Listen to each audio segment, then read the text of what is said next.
selline ta siis on mul. Tema nimi on Riksu. Nii palju, kui ma teda nüüd tean, eile ma võtsin, siis jah, ma ei tea. Ta on tore, ta on siuke seltsiline, ta tuleb alati su juurde ja ta muidugi ehmatab iga asja peale, aga noh, ma ei tea, ta on veel beebi muidugi. Kohe näitan ta kodu ka. See on siis ta kodu. Niimoodi. Siin on ta söök, siin ta lasi oma junni vette, ma ei tea miks.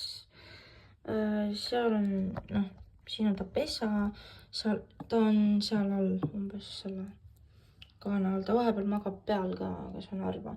See on tass, siis kui tal palav hakkab, siis ta saab siin magada või ma ei tea, mida iganes. Ja jah, ma ei teagi. Riksu sööb.